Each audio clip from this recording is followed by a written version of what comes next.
Hi, everybody. I'm Sarah with Unpacking with Sarah. Please excuse my beautiful outfit here. I took a break from painting the house to have some coffee and sit down with y'all today.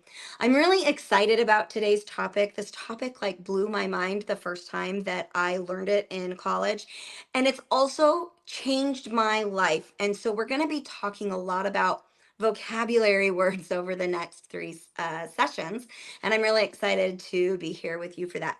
One of the things that I'm going to do for you is I'm going to be recommending a lot of books. And the reason I do that is that I found when I recommend the actual research article where I'm getting my data from, my listeners are not going to go find the actual research study. They're kind of boring to read. So, unless you're a geek who loves reading research like me, it doesn't really mean a whole lot to you.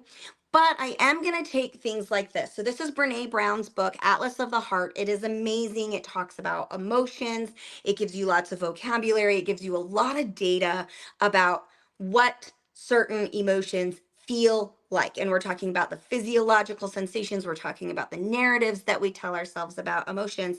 But I'm going to pull a statistic directly out of her book and I'm going to recommend that to you. I'm going to read it to you here. Um, and then I'm going to let you know that, hey, this is where you can also find the research article. And the reason I'm going to do that is this is easy to consume. And Brene Brown does a fabulous job at that. But this is also an easy way to digest the data because she's very, very good at putting it into user friendly terms.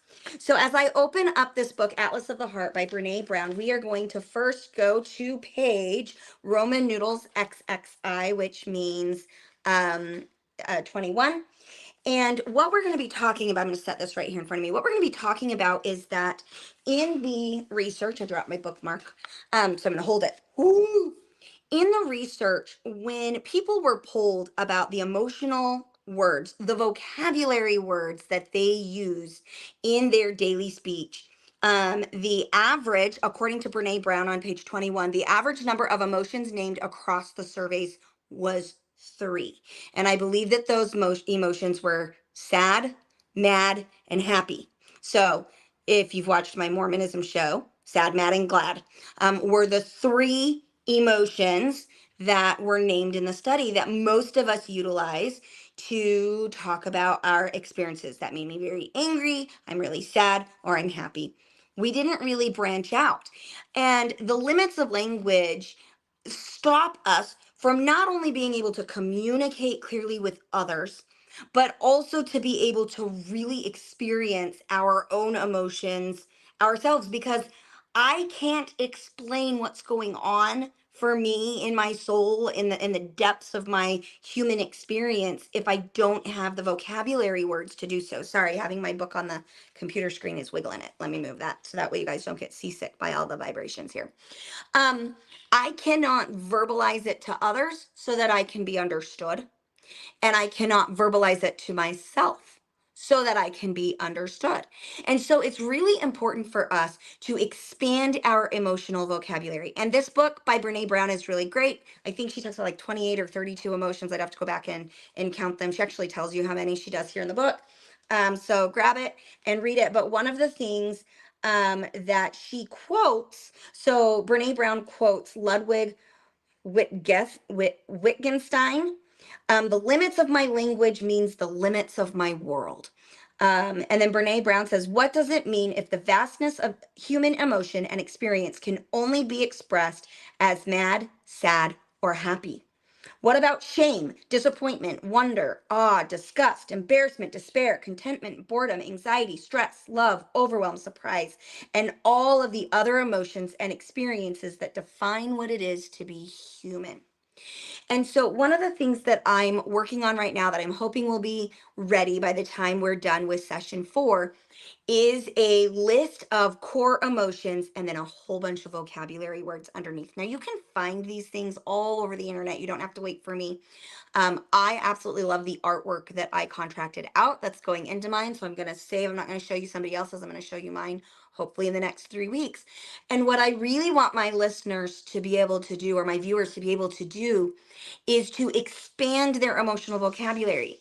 And the way that you do that is through exposure. So you're going to pick a word. You're going to pick, what is the word? I'm going to look at this list and I'm going to pick one word that better defines something that I feel on a regular basis. So for Sarah, that's bitter. And this is actually the first word that I utilized. I would get a bitter experience. So it would taste kind of metallic in my mouth and I would get just kind of that tenseness that I feel in anger, but it comes with a bitter taste or a metallic gross nasty taste in my mouth, and it lasts a lot longer. It's kind of this passive angry feeling for me, and it's just icky. It's not mad, it's icky. And so that bitter feeling or that bitter word actually describes what my experience is. And as I was then able to take what I was experiencing and explain it to my husband, hey, I'm really bitter about this, suddenly that opened up the opportunity for us to communicate better, do better at, solving our issue or conflict management. We just did better because we had more words. So again, according to Brene Brown and the study that she did, um, the average number of emotions named across the surveys was only 3. And the goal that we have for people in their communication to be able to express themselves in a manner that leaves other people and yourself understanding you, and then being able to empathize with you, which is the doorway, that is the gateway to healing, is that empathy. We need to broaden that vocabulary. The other thing that Brene Brown says here is language is our portal to meaning making, connection, healing, learning, and self awareness. Having access to the right words can open up entire universes. When we don't have the language to talk about what we are experiencing, our ability to make sense of what's happening and share it with others is severely limited. So, what do you guys do about this? How can you take this great knowledge and say, okay, I might use 6 or 7 words, but I'm definitely nowhere near 30 words that I use on a regular basis to explain what I'm experiencing and what I'm feeling. How do I broaden that vocabulary?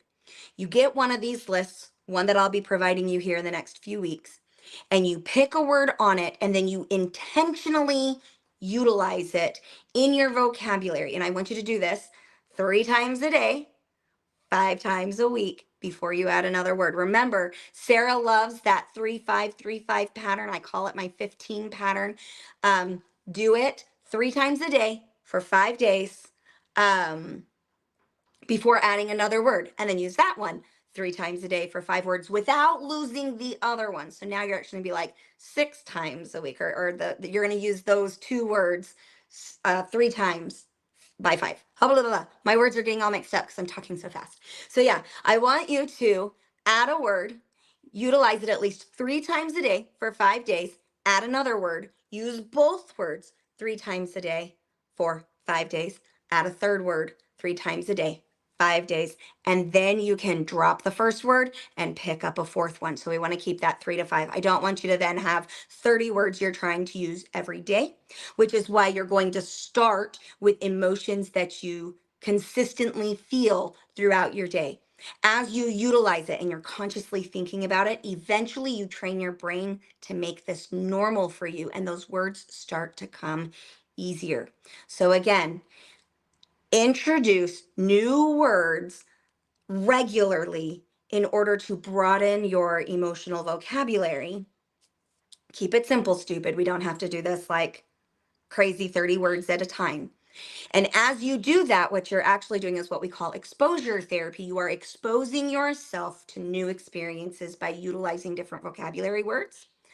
As you do this, you will find your ability to connect with yourself and with others significantly improving. Give it about 6 weeks. You're going to have several words at that point. You'll have 8 to 10 words. Don't quote my math. By the time you hit 3 months, you should have about 15 new words. And as you utilize those, your ability to communicate and connect will improve. I've seen it over and over in my clinic. I teach all of my clients this. You got this. You can do it. Just a reminder for our listeners that the name of our podcast feed is going to change to Unpacking with Sarah.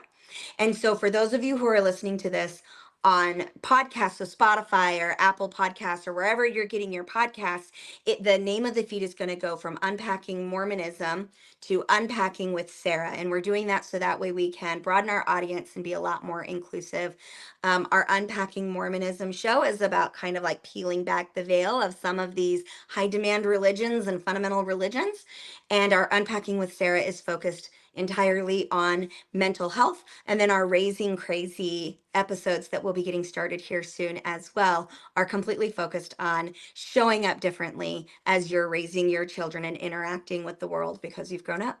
Thanks so much for joining us today. Remember, 3 times a day for 5 days. Add a second word, both words, 3 by 5. Add a third word, 3 by 5. Drop the first word, add another word, 3 by 5. See you next time. Bye.